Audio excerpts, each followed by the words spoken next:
Como o pessoal falou que queria andar de trem, eu queria começar com esse pequeno vídeo rápido de um possível trem, né? Isso são coisas que você pode fazer a partir do trem. Tem som?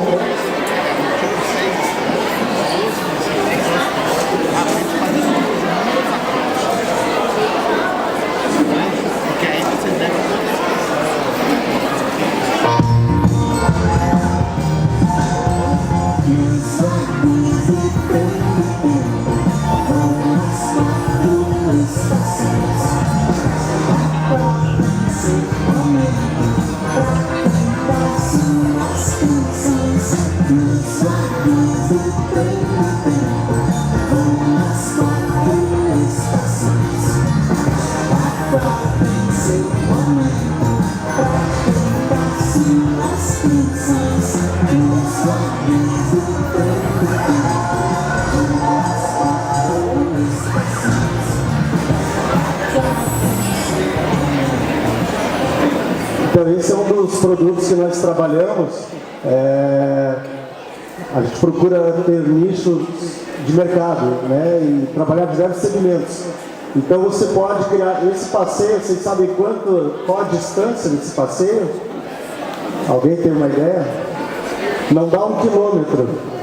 Não dá 1 quilômetro e você tem toda uma festa a bordo, um envolvimento. E um dia foram 600 pessoas para fazer o trem do Bita. Bom, agora eu vou começar a apresentação em si. A ideia é trazer algumas coisas que deram certo, algumas que não deram errado. Por que não deram errado? Até porque muito não deu errado por causa do poder público. Como nós temos muitas autoridades aqui, pessoas envolvidas, para ver o que vocês não podem fazer e o que tem que fazer também para dar certo. Pode passar. Pode passar isso aí também, a gente está com o tempo curto.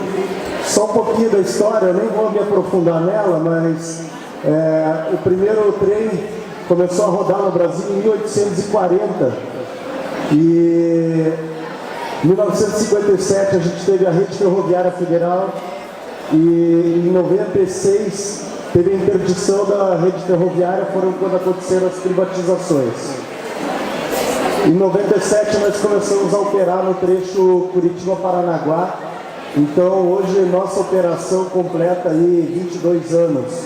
Então é importante assim, eu estou trazendo números. Há 22 anos atrás não era assim. E há 22 anos depois é assim.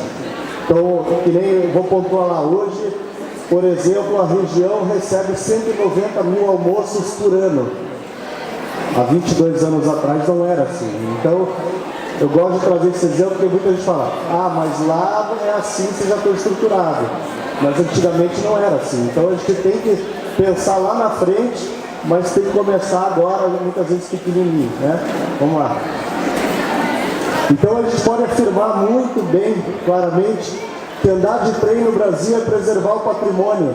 É só a gente ver as estações como é que estão, né? As pontes, enfim, as situações. Aquilo que a gente não usa é depredado. Então, a partir do momento que a gente coloca um trem para operar, a gente está preservando o patrimônio. E ali é um exemplo bem claro. Aquilo ali foi o trem do Pantanal que nós operamos. As estações estavam completamente depredadas, foram restauradas para a operação do trem. Funcionou assim durante 5 anos. O trem parou e se você for ver lá, está tudo destruído de novo. Então, é papel para preservar o patrimônio e a cultura. Vocês veem que tem índios ali. São índios de verdade que se apresentavam para o trem. Que estavam mostrando a sua cultura. Pode passar. Aí pode passar um pouquinho a história da empresa. Aí tem um videozinho, se puder clicar, também é um institucional nosso. Clicar acho que no meio da imagem ele roda o vídeo. Não roda? Não, depois deixamos no final, vamos lá então. Esse aqui é a história do Great Brasil Express. O Great Brasil Express, o projeto começou em 2004 e ele foi inaugurado em 2008. Levaram 4 anos para se fazer o projeto. Foi uma parceria da Serra Verde com uma operadora belga. E a gente fazia um trajeto de 500 quilômetros. Então a gente está falando aqui de 300. É possível dimensionar um projeto de 300. É claro que a formatação do produto que vai impactar se você realmente vai tornar isso viável ou não.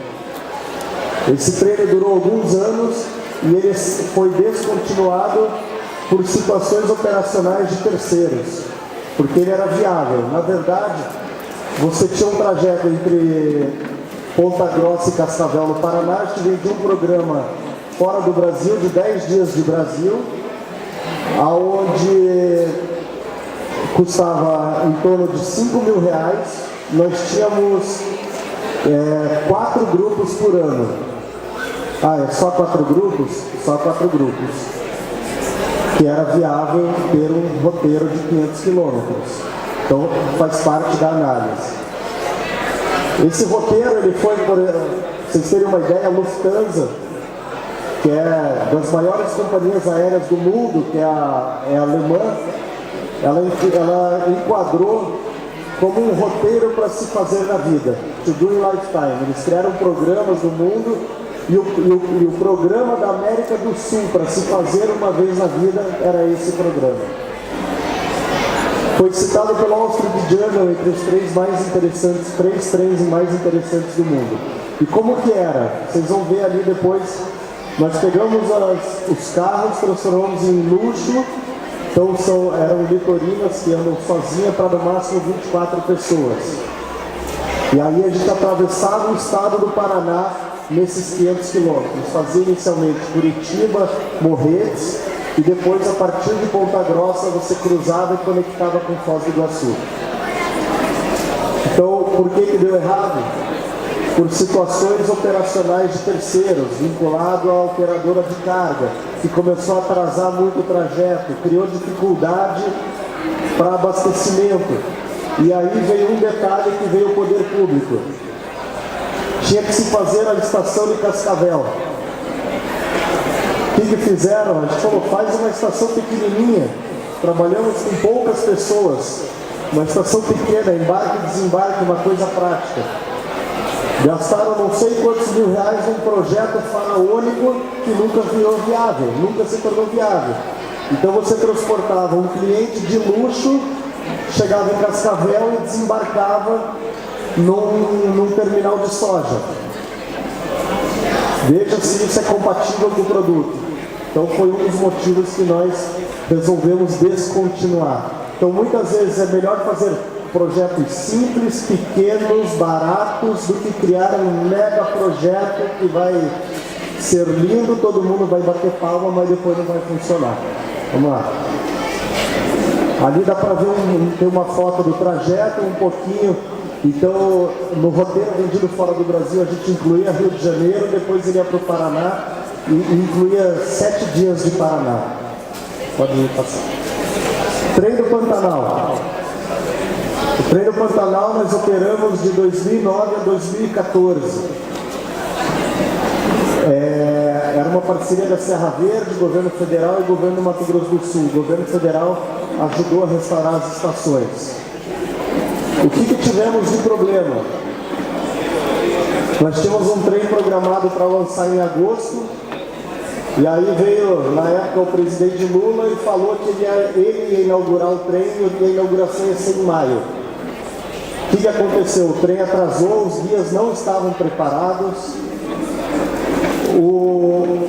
a gente não teve possibilidade de fazer o teste do trem. Lá no Mato Grosso do Sul, eu acho que combina muito com a região aqui, você tem um calor intenso no verão.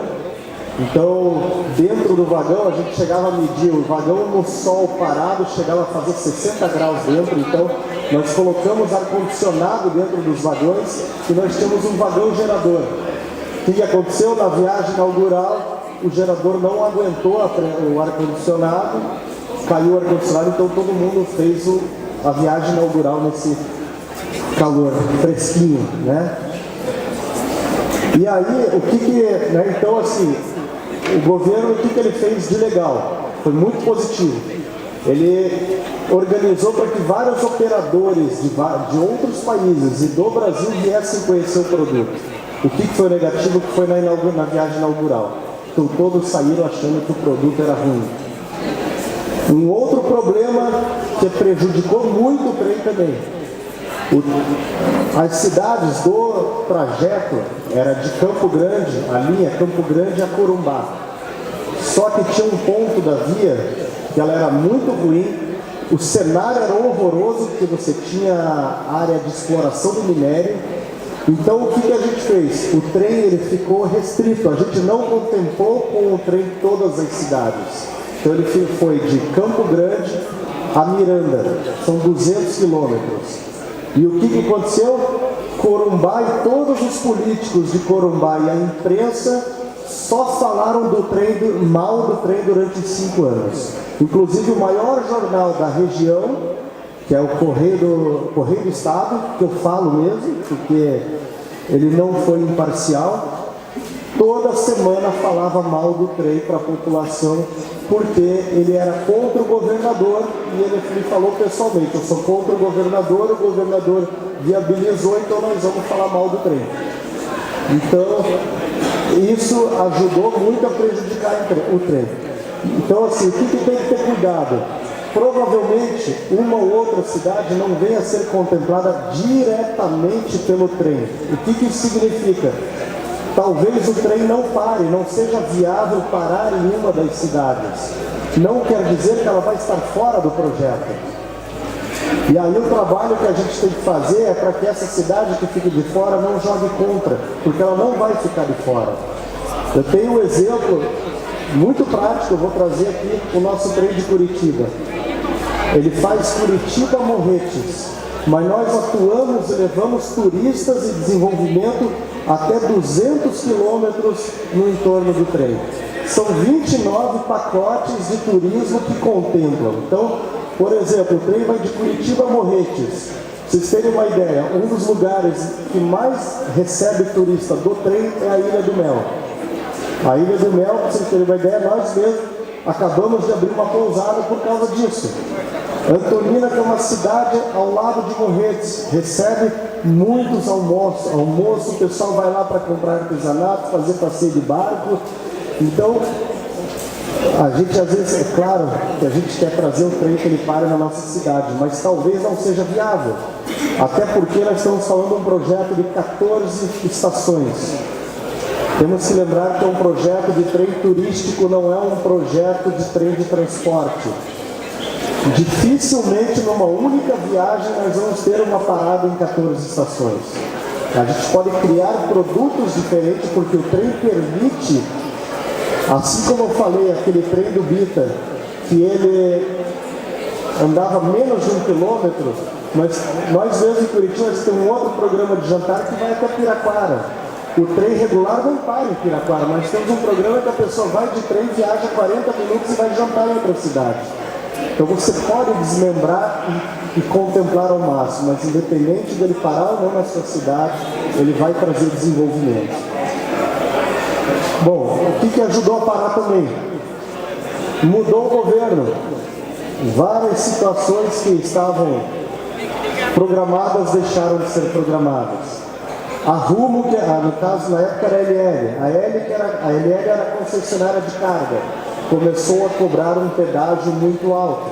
Então, para um fim de semana de trem, eles nos cobravam 18 mil reais. Era 9 mil reais para ir e 9 mil para voltar. Qual que é a peça fundamental e chave para que o trem aqui possa acontecer e funcionar? É a VLI, que é a concessionária daqui. Então, o poder público tem que pressionar a VLI no sentido não de brigar, mas assim, que ela permita que um trem passe e que cobre um valor de pedágio, de direito de passagem, que isso possa ser viável. Porque quando foi para 18 mil reais, se eu saísse com o trem lotado, eu não pagava a operação. Então, por isso foi que a gente parou. No final, no último ano, eles sucatearam tanto a via que o trem andava 7 km por hora. Matou o produto de vez. Então, são esses detalhes. A concessionária de carga é o ponto fundamental. Se eles não quiserem, não saem. E se eles quiserem, saem em 6 meses. Então, em menos de 6 meses não dá para botar um trem no trilho também. Então, a gente tem que ter um detalhe também dos prazos. Menos de 6 meses você não coloca por quê? Você tem que treinar guia de turismo, você tem que ver a estrutura do entorno. E a NTT, para um trem vir a funcionar, ela pede que, no mínimo, 1 mês para ela vir fazer uma vistoria. Com essa vistoria, ela vai dizer qual a velocidade do trem. Então, não adianta a gente criar um monte de projeto. O trem vai sair às 8 daqui, vai chegar lá às 10, vai chegar daí de lá, vai às 11 para o outro. Não adianta, porque a NTT que vai fazer a vistoria. Ela vai dizer a velocidade do trem. Então, de repente, você projeta uma coisa, ela vem e põe uma restrição diferenciada e o teu trem vai andar mais rápido, todo aquele teu projeto você perdeu. Podemos avançar um pouquinho. Aí tem uma das fotos. Olha só que interessante, esse trem, ele tinha 200 quilômetros. Então, ele levava no período da manhã, de Campo Grande a Aquidauana, 5 horas. O que acontecia no cenário? A gente tinha vários cenários repetitivos também. Tinha parte de paisagens bonitas, mas tinha parte repetitiva. O que nós criamos? Um vagão com música ao vivo. Lá o trem era interconectado, então as pessoas podiam passar de um vagão para o outro, e lá você tinha um vagão-bar com música ao vivo. Ele virou um trem que as pessoas usavam direto para fazer festa de aniversário, festa de empresa, porque você tinha as atrações internas também, em função do tempo de viagem. Então era 5 horas Campo Grande, Aquidauana, depois Aquidauana, Miranda de tarde, mais 3 horas. Podemos passar. Aí em 2010 nós começamos a operar o trem das montanhas no Espírito Santo. Por coincidência na VLI. Também o José Osvaldo, que vocês já estão conversando. A VLI colaborou muito, foi muito bacana. Nós levamos uma Litorina, que é um veículo automotriz, vai dar para ver a foto na sequência, para 56 lugares. Você, poxa, eu vou trazer um trem só de 56 lugares? Sim, e deu certo e foi muito positivo para a região. Então, o que acontece? São 56 lugares, daí você tem um passeio de ida e um passeio de volta. Não necessariamente é o mesmo cliente. Você faz a ida de trem e a partir de lá você cria vários pacotes para a região de van, que eles saem de van. E aí você cria outros pacotes que eles fazem outras coisas de van e fazem a volta com o trem. Então você já dobra a tua capacidade no dia. E aí você tem toda a contemplação de uma região. O que foi a minha dificuldade lá? Tinha a prefeitura de Viana que ficou responsável por fazer a oficina. Uma oficina para um trem de passageiro ela é muito simples. Não requer grandes investimentos. Eles nunca fizeram em 5 anos. Então, cada vez que precisava fazer uma manutenção era um transtorno, até que chegou no momento, após 5 anos, que a gente tinha que fazer uma manutenção bem grande, bem expressiva, tinha que erguer, ia precisar de vala e várias outras situações, que foi inviável. Eu tive que levar para Curitiba essa Litorina para fazer manutenção. Eles sabem quanto que é um frete de um vagão? Aliás, eu sei que estão buscando comprar vagão, buscado DENIT, por mais que seja convênio DENIT. Uma média lá do Espírito Santo para Curitiba foi R$25 mil. Uma Litorina. Foi? R$25 mil. Inclusive, hoje está tendo um leilão em São Luís do Maranhão, Uma das coisas que vários desistiram do leilão é porque está lá em São Luís. Para trazer, o custo é muito mais caro que o próprio vagão. Então, tem vários custos e complicações que às vezes estão escondidas e a gente não sabe. O trajeto lá era um trajeto de 50 quilômetros. Fazia Viana, Domingos Martins, Marechal Floriano e Araguaia. O que era legal da região? Viana, pode passar para o próximo? Ali você vê a estação, um dos trechos.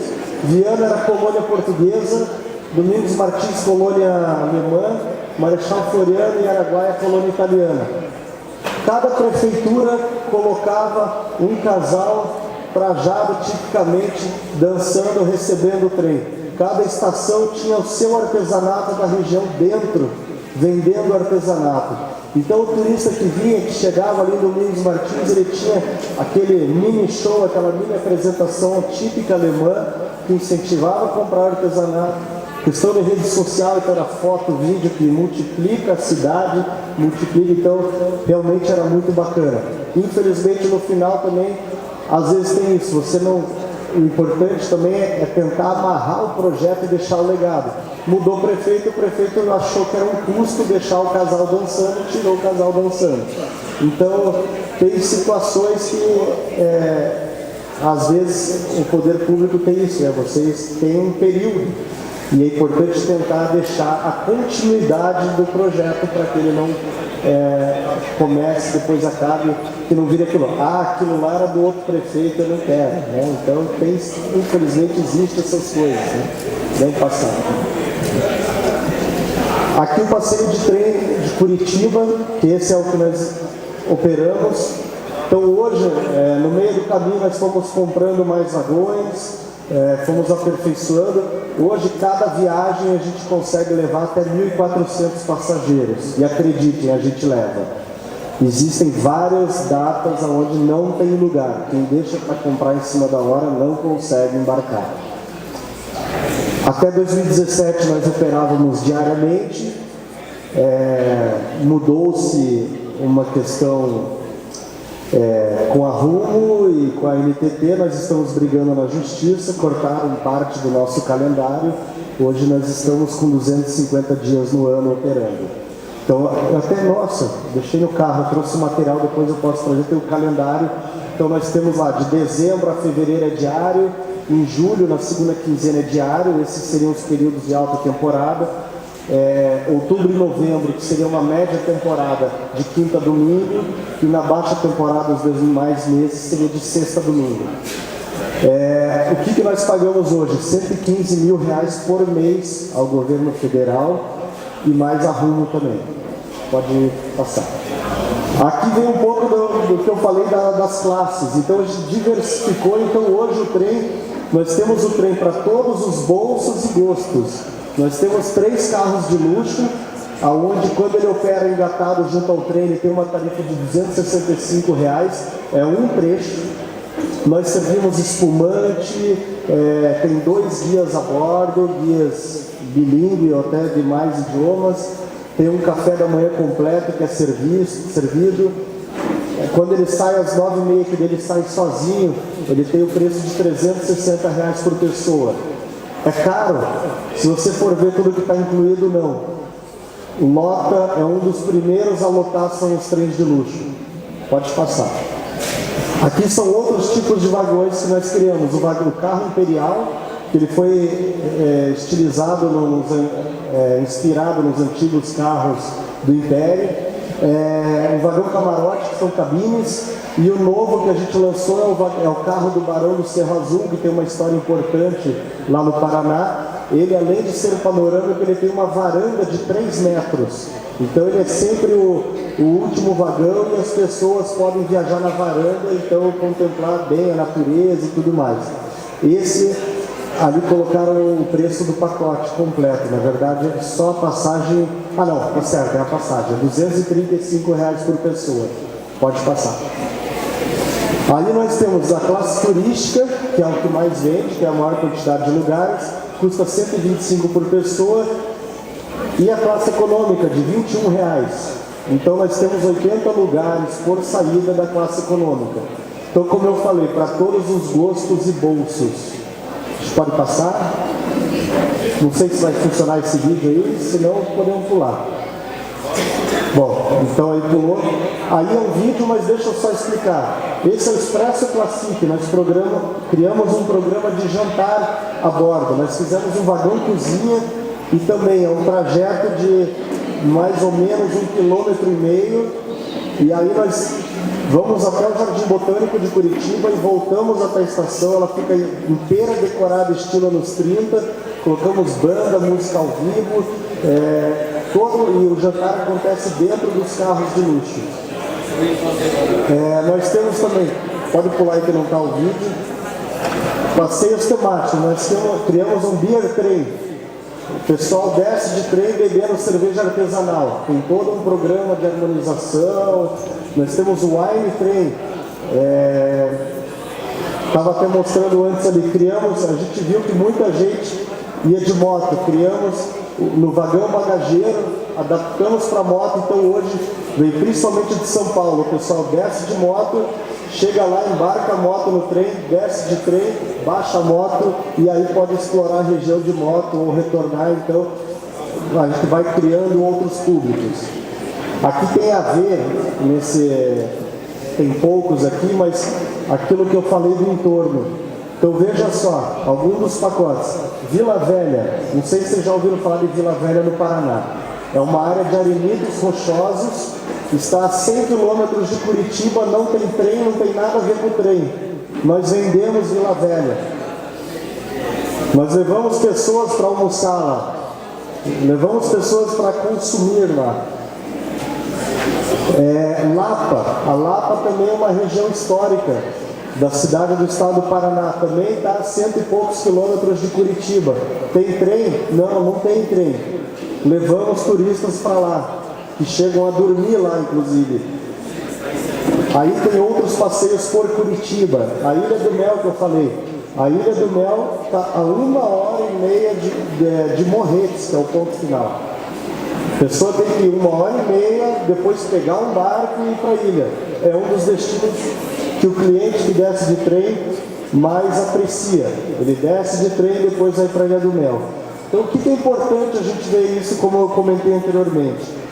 Pode ser que a sua cidade não seja contemplada com a parada do trem, mas se você criar um produto turístico, se você tiver uma estrutura turística, tiver atrativo, você vai ganhar muito com o trem.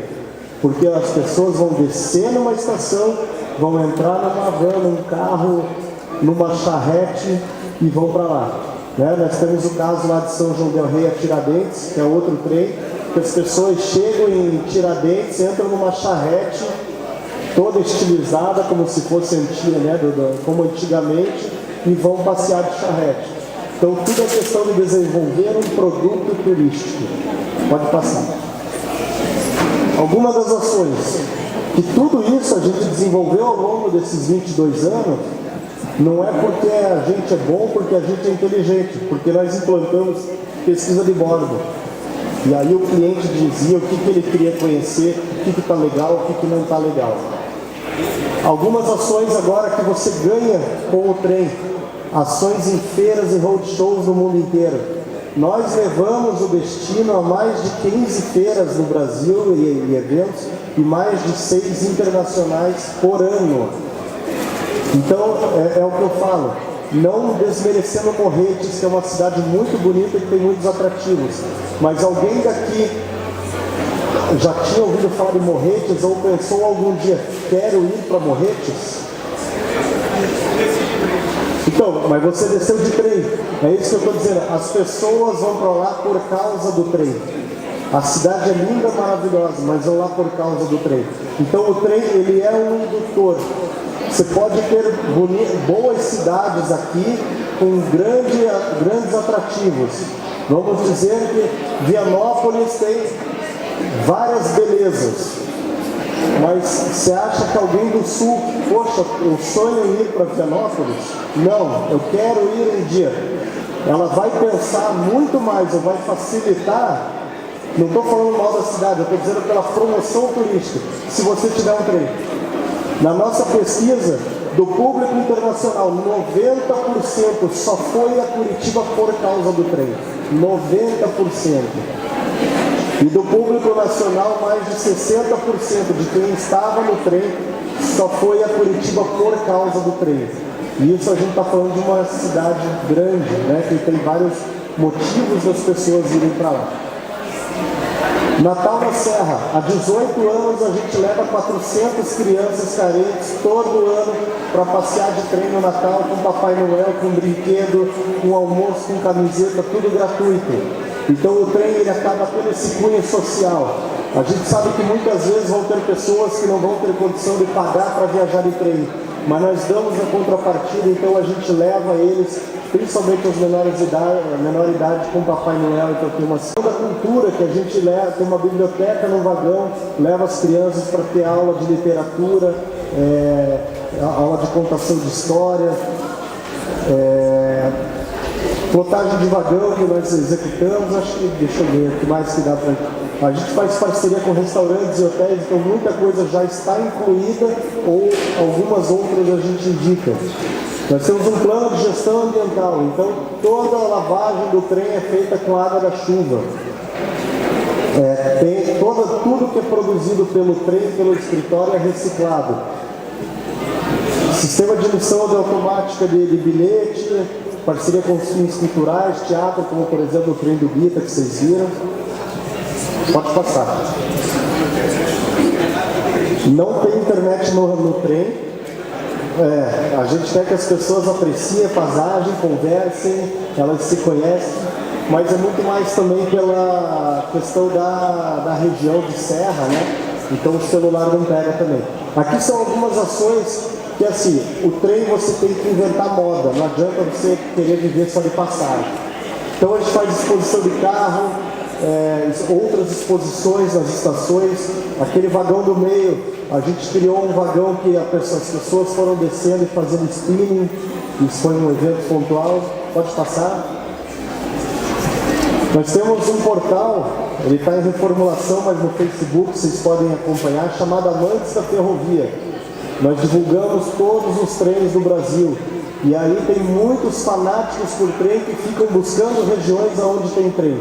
Então é um lugar bem bacana de interação. Podemos passar? Então aqui alguns projetos sociais, né? Eu já comentei do trem do vagão da cultura. Podemos passar?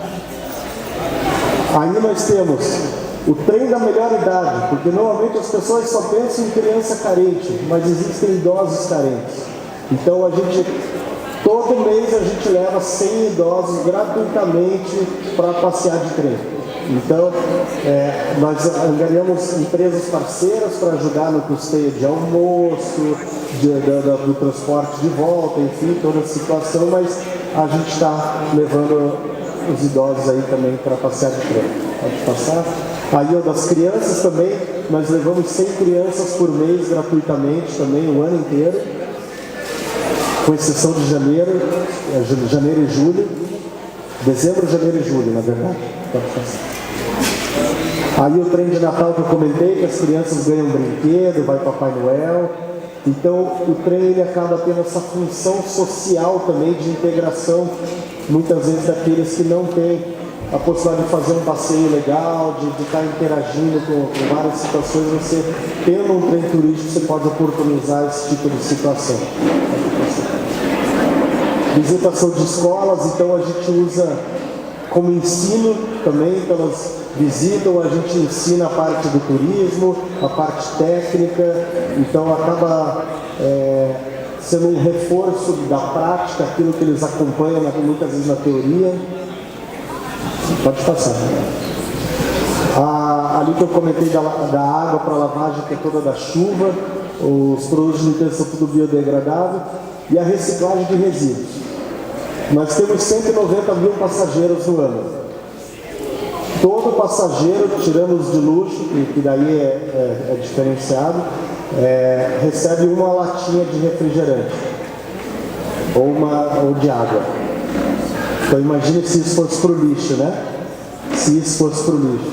Hoje, tudo que nós produzimos, nós reciclamos, vai para uma comunidade de morretes que sobrevive com o nosso reciclado. Ela sobrevive 100% do nosso reciclado. Então você tem como gerar mais suporte ainda, né? Mais ações sociais. Podemos passar lá? Aqui, automaticamente, você começa a virar mídia no Brasil e fora do Brasil, né? Então, ali eu trouxe o The Guardian é um jornal em inglês. Ele considerou o nosso trem entre os 10 mais interessantes do mundo. O Wall Street Journal colocou entre os 3 mais interessantes. Tem uma revista francesa ali no meio também, que trata de trens no mundo inteiro. Então são situações que aquilo que eu comentei ali, por exemplo, de Vianópolis, você tendo um trem o destino vem para cima automaticamente, porque ele vira indutor, ele acaba tendo uma atração maior ainda. Pode passar. Algumas premiações que a gente recebeu, aquele World Travel Marketing, é um evento em Londres, todo ano eles escolhem empresas ao redor do mundo que tiveram um grande impacto de desenvolvimento sustentável de turismo. Em 2016 nós fomos a única empresa brasileira que recebeu esse prêmio lá em Londres. Podemos passar? Aí são alguns outros exemplos que eu falei da plotagem de vagão, que isso ajuda você trazer empresas e ajuda na manutenção. A manutenção é muito cara de vagão, é muito cara. E aí a gente também explora as caixinhas de lanche, você pode criar N situações. Então, por exemplo, ali você tem o vagão da Coca e do Bradesco. Existem empresas que a gente fecha a plotagem do vagão e inclui dentro dessa plotagem que eles têm direito a 40 clientes por mês. Então são turistas que estão vindo para a região já pago por essas empresas. Pode passar. Aqui um pouco dos números de Curitiba Morretes. Então ali, 190 mil passageiros em 2018. Nós fizemos um estudo em parceria com a Universidade Federal do Paraná. O custo médio do turista que vem pro trem, ele gasta R$600. Então, porque ele tem que chegar na noite anterior em Curitiba, ele tem que se hospedar, depois ele tem o almoço em Morretes, custa em média R$60. Só o bilhete do trem, você vê que o turista, ele acaba não comprando a classe econômica, é mais o pessoal da região, então ele parte a partir de R$125. Então, foi feito esse estudo e aplicou o custo, o gasto médio de R$600. Então, em um ano, o nosso trem deixou 114 milhões na região, que seriam essas cidades do entorno. Eu até estava falando ali dos 200 quilômetros, por exemplo, a gente acaba até impactando Santa Catarina. Muita gente desce e vai para Santa Catarina também. Tem o Beto Carreiro, que está a 200 quilômetros, é um dos pacotes que a gente mais vende, trem com Beto Carreiro. Então, é um produto, e isso a gente deixa na região. Eu fiz um cálculo que a maioria dos atrativos, ele arrecada ISS. Então, a gente pode ver aí que, claro, que esse ISS não é no único município, é da região. Então, lá é 5% de ISS, eu não sei quanto que é aqui. Mas se você pegar os 114 milhões gerado em 2018, deixou na região 5 milhões e 700 mil de ISS.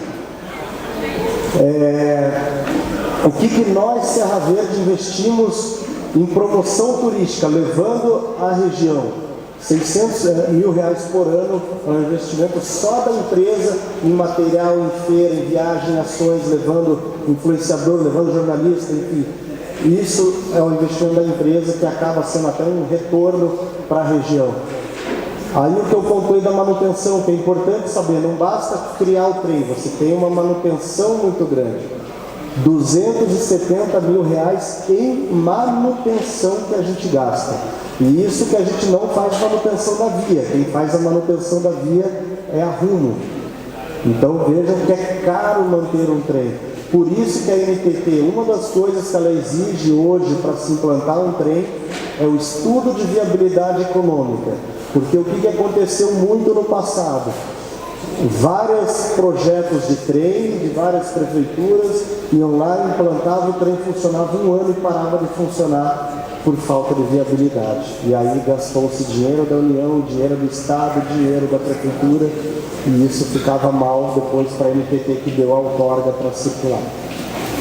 Então, se a gente puxar o nosso histórico de 22 anos, nós transportamos 3,5 milhões de passageiros já. Então, qual que é o impacto nessa região, nesses 22 anos, de 3,5 milhões de passageiros?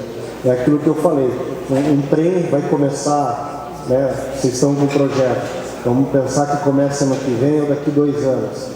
Começa, mas é aquilo que eu não me lembro quem comentou aqui. É uma coisa para se pensar no futuro da região, se pensar realmente, né, nas crianças que estão aqui, no futuro das pessoas, porque a longo prazo ele traz muito retorno. Pode passar. Então, qual que é o impacto? intangível a projeção turística do destino.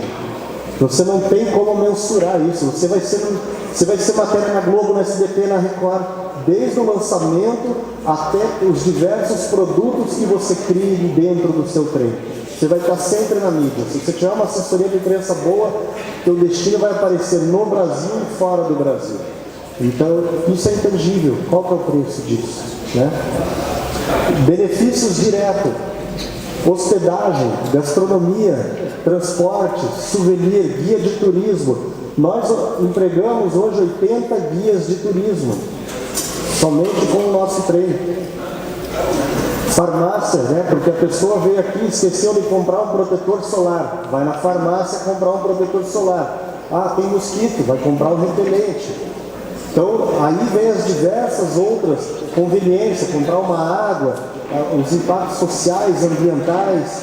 A própria operadora ferroviária vai gastar em folheteria, então é gráfica que movimenta, é adesivo, é o contador da empresa que vai precisar contratar na região, é a empresa de internet. Então, veja todos os desdobramentos que vão além dos 114 milhões que a empresa de venda do turista. Então, todos os desdobramentos por trás, né, que acaba sendo os indiretos. Eu acho até bem interessante. Eu lembro quando a gente foi para o trem do Pantanal, e o nosso trem sempre parou em Aquidauana, seja na ida ou na volta. Então as pessoas almoçavam em Aquidauana. Os 15 mil turistas que a gente levou almoçavam em Aquidauana. Aquidauana eu não me lembro, mas deve ter, acho que, 20 mil habitantes. Imagina ter 15 mil pessoas novas almoçando numa cidade de 20 mil habitantes. Eu lembro que, e aquilo que eu falei, lá é muito quente. Não tinha nenhum restaurante com ar-condicionado. A partir da chegada do trem, surgiu o primeiro restaurante com ar-condicionado, o outro foi lá, colocou acessibilidade, porque não tinha acessibilidade. Então, foi muito legal isso, você ver as coisas se transformando. Podemos passar? O que é o cenário Brasil hoje? Existem 22 trens e bondes turísticos operando, 2 de passageiro, que são os 2 da Vale, que acabam eventualmente sendo usados para fim turístico. Quem que opera? Existem ONGs e associações, como por exemplo a BPF, existem alguns privados como o nosso, tem a Giordânia, no Rio Grande do Sul, tem o Trem do Forró ali, por exemplo, em Pernambuco, tem alguns públicos, como em São Paulo tem os trens da CPTM, tem o Trem Caipira. São 11 estados e 4 regiões que acabam recebendo e que geram em média 3 milhões de turistas por ano, esses 22 trens. É claro que a gente tem um trem do Corcovado que sozinho faz 1 milhão de passageiros, né? E a representatividade desses trens é quase 2 bilhões de reais. Então, às vezes a gente fala, mas não tem trem no Brasil. Tem sim. Qual que é a dificuldade? A promoção, a divulgação, né? Então, esse é um dos desafios e todos eles a região no entorno é impactada. Vamos passar? O que nós temos então? Empresas, né? Serra Verde, Jordânia, Serrambi, a FCA, a Vale, até quando antes era FCA, agora é GLI, eu esqueci de atualizar, desculpa. A BPF, a BOTC, Movimento de Preservação Ferroviária, pode passar. Agora aqui são a parte importante que tem a ver com o projeto de vocês bastante, né? Então a NTT, sem ela o trem não roda, ela que dá licença para operar. O DENIT que cuida do patrimônio, principalmente o material rodante. Então, se vocês estão pensando em adquirir aqui o DENIT, vocês têm que pedir vagão, pedir locomotiva. O IFAM, que é quem cuida do bem imóvel, então as estações, por mais que seja do município, vocês vão ter que pedir a bênção no projeto de restauração, né? Então vocês têm que conversar com o IFAM, porque eles têm que autorizar o projeto de restauro. A SPU tem muito patrimônio que ainda é da Secretaria do Patrimônio da União, então essa é outra negociação também. E a... Oi? Desculpa. As áreas. Então, tem muita coisa que é em conflito, inclusive, porque assim, a SPU passou por IFAM e o IFAM não recebeu ainda.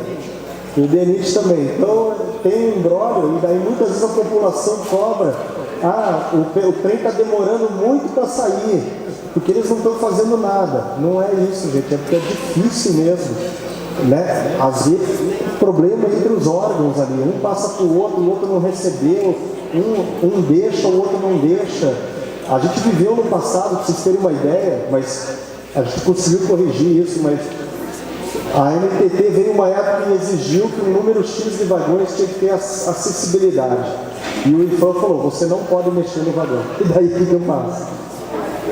Eu obedeço quem? Pois é. Mas daí a gente botou todo mundo junto e falou, gente, vamos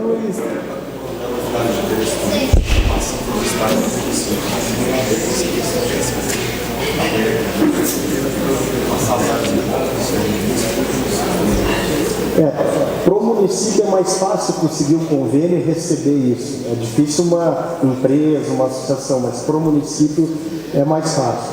Mas tem áreas, por exemplo, que são nobres, que a STU não quer passar não, que eles querem leiloar, né? Então, tudo isso depende também do que está, né, envolvido. A própria rede ferroviária ela foi extinta, mas tem material que ainda está sob a inventariança da rede, que ainda não foi passado. Então, teoricamente foi, mas ainda tem coisas que você tem que consultar alguns remanescentes deles. Ou você precisa de um projeto de restauro. Quem que tem? Às vezes é a rede que tem ainda. Então, essas são as entidades chaves, mas para dar certo, para ele existir e permanecer, o principal é negociar com a VLI. Se eles não quiserem, não sai. E aí tem que ter apoio do prefeito, vereador, deputado, estadual, federal, senador e governador. Os trens que aconteceram, que nós participamos, foi o Pantanal e o trem das montanhas do Espírito Santo, só aconteceram porque o governador bateu na mesa e falou, eu quero esse trem. Senão, não teria acontecido. E ele acabou porque mudou o governo e deixou de ser prioridade. Então, são esses os pontos fundamentais. Então, se não tiver engajamento político para trazer a VLI para junto do projeto, não sai o trem. Pode fazer 40 reuniões de seminário, que são importantes, mas tem que ir lá pegar o bracinho do governador e vamos lá junto tornar viável. Podemos... Alguns impedimentos legais, né, que são pontos a serem para estarmos atentos. Então, a resolução 359 da NTT, que é nela que você vai enquadrar o projeto do trem, e aí ela tem várias situações como estudo de viabilidade econômica, o estudo técnico, qual é o material rodante, ela tem que aprovar, tem que ter várias situações enquadradas. E aí vem a letra A ali, por exemplo, taxas abusivas, que foi um dos motivos que acabou com o trem do Pantanal. Então, nessa negociação com a VLI, tem que negociar um valor que seja viável para se cobrar na tarifa do trem, senão, se eles cobrarem muito caro, não adianta. Nós apoiamos, mas o preço é esse. Não adianta, não vai ser viável. A ausência de normas do valor de contraprestação. Não existe uma regulamentação do NTT de quanto pode se cobrar por isso. A ausência de limites e análises de exigências técnicas. Então, tem a norma da BNT. Existem algumas normas, mas a norma da BNT não é regulatória. Se fosse aplicar ela nos trens, você ia parar 100% dos trens do Brasil em operação, de carga e de passageiro. Então, existe um projeto lá no Rio Grande do Sul, que faz 8 anos que eles estão tentando colocar, que desde a LL criava-se vários problemas. Não pode porque você tem um túnel de tantos metros e, segundo a norma tal da BNT, tem que ter dispositivo anti-incêndio no túnel. E esse dispositivo, que foi criado, essa norma, para metrô, que custa uma boa quantia de dinheiro, não existe nenhum túnel de trem do Brasil. E eles querem exigir isso para o trem de passageiro. Então é tudo motivo para que não se opere trem de passageiro. Porque na própria normativa diz lá, trem de passageiro e carga. Então se eles querem, então eles deveriam colocar. O problema é que existe uma omissão do NTT nesse sentido. Por isso que nós temos que estar bem com o governador, deputado federal e para estar lá impressionando. Porque senão eles criam vários problemas e não vai sair o trem. E a relação de entidades e entendimentos do uso dos imóveis e bens, que a gente até já comentou, então entender bem o que é da STU, o que é da IFAM, o que é da DENIT, de que forma que eu posso usar, quem que vai usar. Então, por exemplo, vamos ser práticos. Se vocês querem fazer um convênio com o DENIT para pegar o vagão e a locomotiva, mas depois eu vou ter que reformar, depois eu vou ter que licitar quem opera, ou eu vou operar. Eu não recomendo que o poder público opere, mas você tem que licitar. De repente eu consigo para alguém privado que já tenha vagão, já tenha locomotiva. Se ele já tem, não precisa nem licitação. Você ganha muito com isso.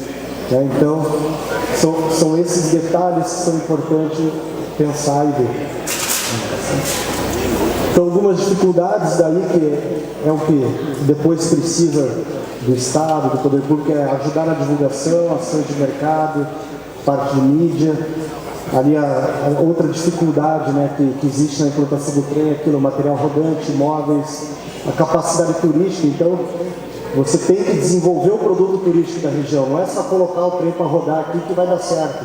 Então, o que cada cidade tem para oferecer, o que ela tem de estrutura de hotel, o que ela tem de produto de visitação à cachoeira, de artesanato. Então, você tem que ter a capacidade turística, capacidade logística, né? Então, aonde eu acesso é por Goiânia, é por Caldas Novas, eu tenho van suficiente para fazer, eu tenho ônibus suficiente, eu tenho acesso à estação. Um dos problemas do trem do Pantanal é que o pessoal de Corumbá queria que o trem fosse de Porto Esperança a Corumbá. Porto Esperança só chega de barco. Pô, só chega de barco, chega de barco e chega no ponto de exploração de minério. Você ia desembarcar do lado do minério, de uma montanha de minério, para entrar no trem para ir para Corumbá. Era isso que eles queriam que fizesse. E aí o principal, o contrato com a concessionária de carga. Então a gente tem que ter condições viáveis e seguras com garantia de longo prazo, para que eles façam um contrato aí de pelo menos 10 anos e que você consiga ter viabilidade financeira e segurança que de repente amanhã eles não vão chegar. Nós vamos parar de circular aqui, acabou o trem, divirta-se, tudo teu e pega a tomada. Então o 3 é o principal.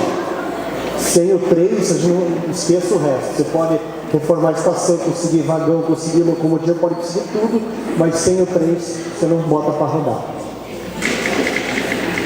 Pode passar, acho que acabou. Então o que eu posso dizer é que o trem é realidade no Brasil, nós temos 22 operações dando certo. E que o trem é história, cultura, natureza e é preservado. Eu trouxe algumas redes sociais minhas ali, não é porque eu quero me exibir, não, é porque eu posto muita coisa de trem. Então, se alguém tiver interesse, sempre estou colocando fotos de trem, situações que estão acontecendo.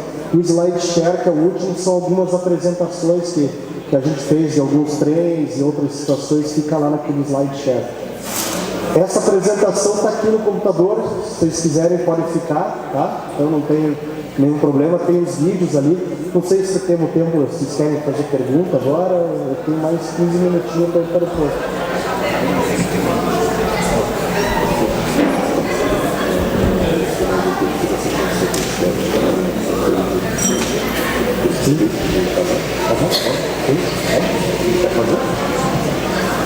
Então, assim, da apresentação era isso. Estou à disposição para perguntas, se vocês quiserem debater também. Tem uns 15 minutinhos.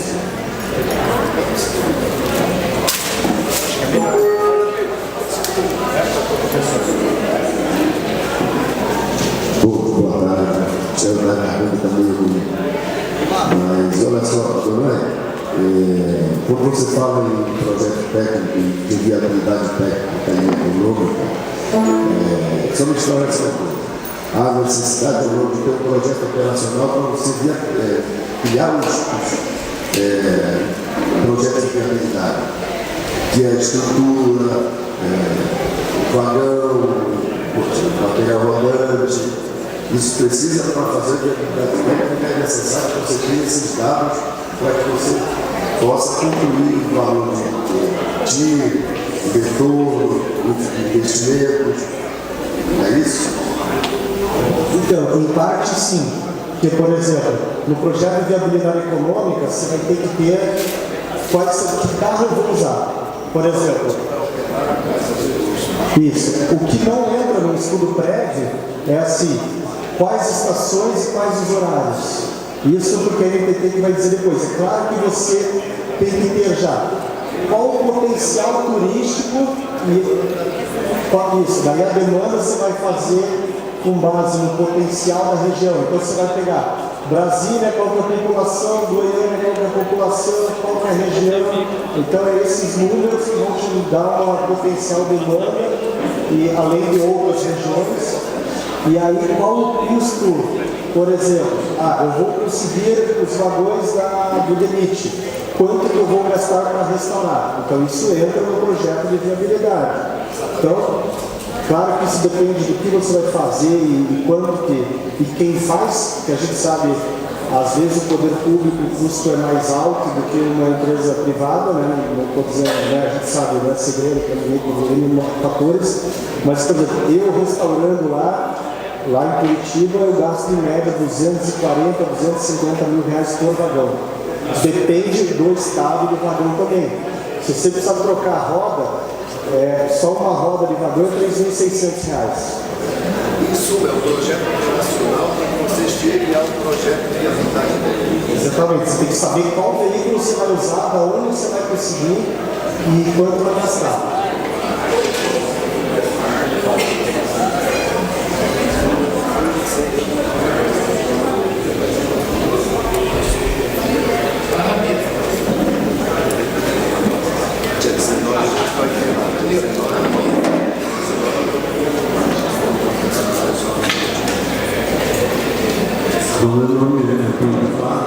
Assessor da Presidência da Terra. E nós queremos contribuir também com esse projeto. Nós conhecemos um pouco dessa realidade da ferrovia do Estado, e ela é bem diferente da situação que você encontrou lá com a rua. A Belém praticamente abandonou a ferrovia em Goiás. Aqui não passa bem nada. Nós fizemos, no ano passado, umas 3 reuniões com a Belém na Federação dos Indústrias, os Eusópolis produtores, toda vez falando que ia retomar o transporte, abandonar o transporte que não tem mais. Naquela época da Beca dos caminhoneiros, a gente achou que seria uma solução, o transporte pela ferrovia, e a Belém não transportou nada. E a concessão, o contrato de concessão, obriga, depende de transporte de passageiros. A gente tem percebido também no TCU um grande incentivo à participação do transporte de passageiros, que também na Ferrovia Norte-Sul não foi contemplado na legislação.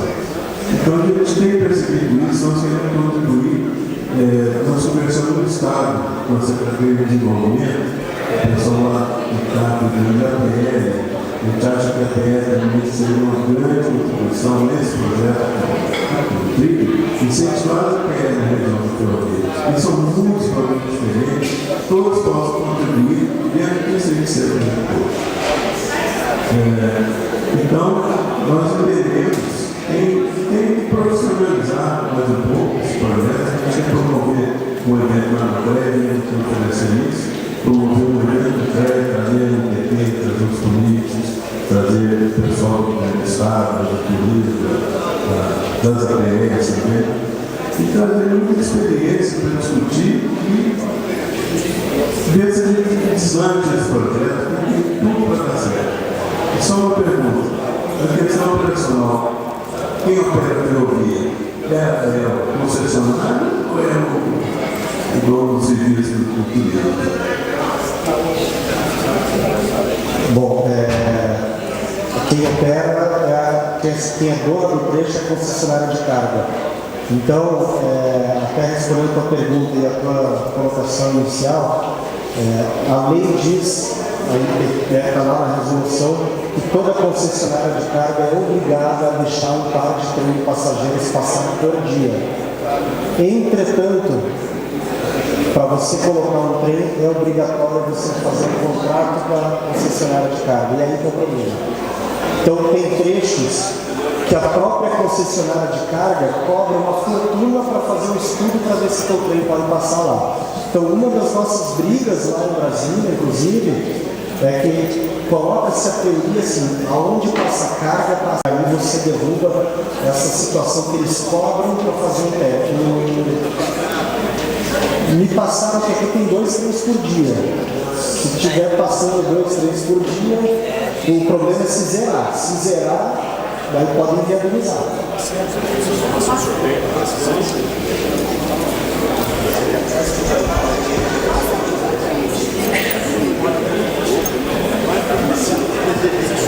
O problema, eu sou de 5 anos, eu queria chamar a questão de segurança, mas eu percebi que como maquinista, eu vou 10 de chance de isso acontecer aqui na região, a questão de segurança. A primeira questão é essa. Outra coisa que você falou aí, a questão que são muitos casos que durou 5 anos e acabou. Bom, como é que funciona a questão de segurança de Brasil? Eu sou empresário, vou montar um negócio para o turismo. Só que eu não tenho segurança que eu vou investir lá R$100.000, mas amanhã, daqui 4 anos, eu dou o governador, eu não tenho segurança que isso aconteça. Bom, a autonomia desse projeto pode ser autossustentável, ter apoio do município e do Estado, mas ser autossustentável, tem bom nisso. Então, a primeira pergunta é a questão de segurança. O maquinista pode falar isso, mas assim, quando você faz o projeto, a NTT vem fazer uma vistoria. E ela faz a vistoria e vai falar assim, do jeito que está o trilho, o trem pode circular 10 km por hora, ou pode circular 20 km por hora, ou não circula. Então, se não tiver segurança, não vai para você. Mas volta a questão, se tem trem de carga, passa de passageiro. Então, isso criou-se tem uma teoria que criou-se para se impedir trem de passageiro, mas se passa de carga, passa de passageiro. Então, não sei a que velocidade está passando de carga, porque às vezes, por exemplo, o trem do Pantanal estava passando a 5 km por hora. Matou o produto no final. Então, se antes levava 8 horas andando a 27 por hora, imagina 7. Então, não dá. Sobre a questão da segurança, é aquilo que eu disse. O importante é fazer um contrato com a concessionária de carga, que seja uma situação viável, e aí também que se tenha garantia dos municípios da execução do projeto. Como o empreendedor lá em Viana, no Espírito Santo, eles ficaram fazendo oficina e não fizeram. Então é aquilo também que a população cobrar o prefeito que faça. Então tem como amarrar, é claro que não é 100% garantido, mas lá os contratos são de 5 anos também. Então daí não teve a renovação porque nós cumprimos a nossa parte. Como não teve o cumprimento do outro lado, a gente foi até o nosso contrato. Poderia ser renovado, a gente não precisa renovar. Mas se tinha contrato em 5 anos.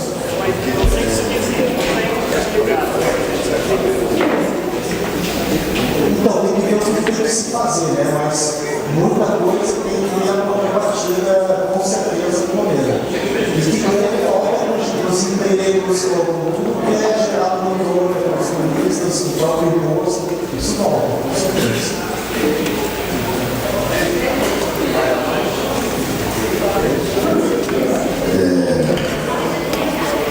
Como é que funciona o sistema de gestão dessa ferrovia que você está de Curitiba? Eu já estive lá, já fiz isso. E como é que fica a gestão desse sistema? Bom, lá a Rumo, ela faz o controle do tráfego, a manutenção da via e eu uso a locomotiva deles. Eu até acho mais fácil você conseguir acertar um valor viável para usar a própria locomotiva da carga do que você ir atrás de restaurar uma, porque assim, vamos lá, você vai restaurar uma locomotiva, é uma fortuna. Para manter uma locomotiva é uma fortuna. E para você manter uma locomotiva que você vai usar, por exemplo, sábado e domingo, não paga o preço. Você vai ter que treinar pelo menos 2 maquinistas no mínimo 2 maquinistas. O curso leva um bom tempo, tem um bom custo, e você, além de fazer o curso do teu maquinista, tem que validar junto com a VMI o curso deles. E aí você tem mais investimento de CBL, que chama CBL e GPS, que sai de R$80 mil. Então, assim, é muito mais viável você pagar pelo uso da locomotiva deles do que você ir atrás de uma, restaurar e manter depois uma operação. Se fosse diário, talvez justificaria. Mas tem um contrassenso sobre o custo de operação dessa locomotiva, já que ela é de carga, com o que ela vai transportar, que é passageiro, daqui a pouco, aonde está? Na verdade, isso não se com tempo de contato. Então, por exemplo, se para a Rumo que ela chega a ter na época de safra 20 pares de trem por dia, ela consegue disponibilizar uma locomotiva para mim, aqui que eles estão com 2, 3 por dia, não conseguir. É diferente. Desculpa. O que eu estou querendo dizer é o seguinte, uma locomotiva de carga, ela transporta uma infinidade de toneladas. Essa locomotiva transporta passageiros, ela precisa dessa potência toda, porque ela vai estar ociosa. Para os passageiros, uma carga mínima. Então, pelo menos não contrassenso, usar uma locomotiva tão pesada, ela tem um custo operacional para transportar passageiros, isso não onera o valor. Na verdade, não, porque ela é feita para tudo isso. Ela vai consumir menos. Ela vai precisar forçar menos e vai consumir menos. Ela vai consumir menos. E aí, se você usa uma deles, porque assim, as locomotivas são as mesmas. Então, se você pegar um limite para recuperar, vai ser a mesma que eles usam num modelo tão potente quanto. Não existe você adquirir uma potência pequena só para aqueles passageiros. E tudo vai depender também do projeto aqui de quantos padrões você vai colocar. Porque, por exemplo, lá eu chego a estacionar para 24. Para 24 eu digo duas locomotivas. Tem uma só já não dá conta. Locomotiva de carga, inclusive. Então, mas assim, não é desperdício de potência não. Ela vai reduzir o consumo.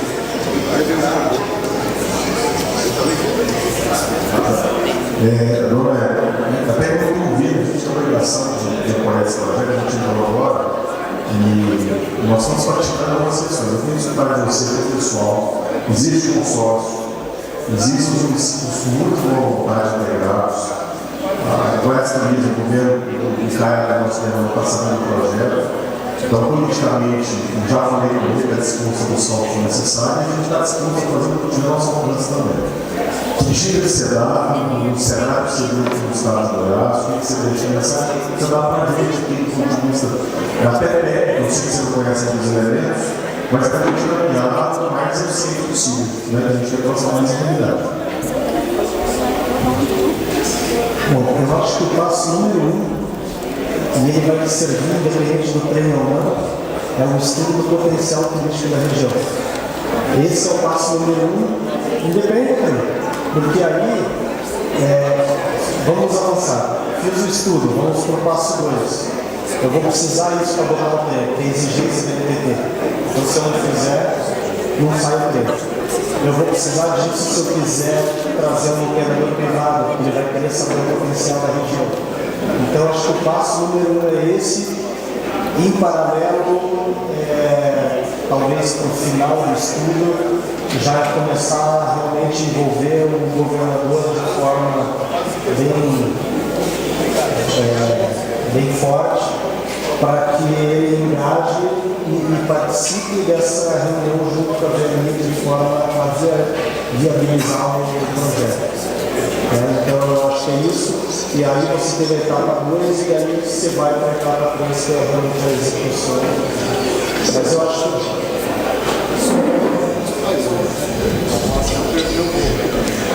Só para dizer, você falou com relação à relação da ferrovia com o IFAM. Aqui nós temos algumas estações que não podem ser mexidos. E a lei da acessibilidade, ela diz que há necessidade de você receba um passageiro turístico com base nas prerrogativas da acessibilidade. Então, neste caso, eu não posso mexer na legislação, não posso alguma, porque teria que fazer adaptações.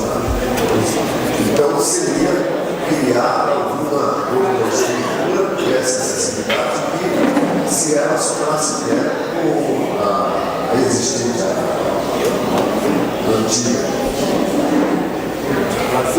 Não necessariamente. O ideal é você pegar os dois gestores e sentar junto. Pega do IFAM e pega da NPT e fala, ó, qual vai ser? Você pode ter acessibilidade móvel.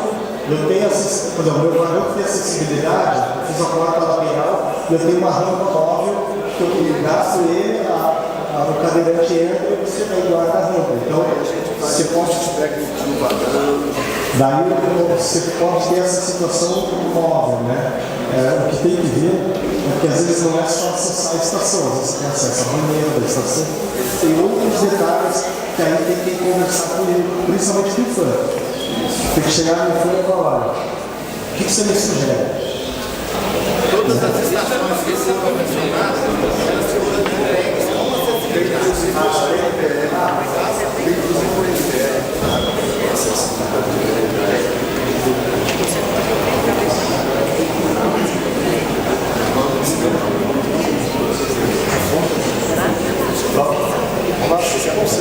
Na verdade, pessoal, eu acho importante as crianças foram embora, né? Os mais importantes. Existem algumas instituições que estavam aqui, existem várias instituições, né?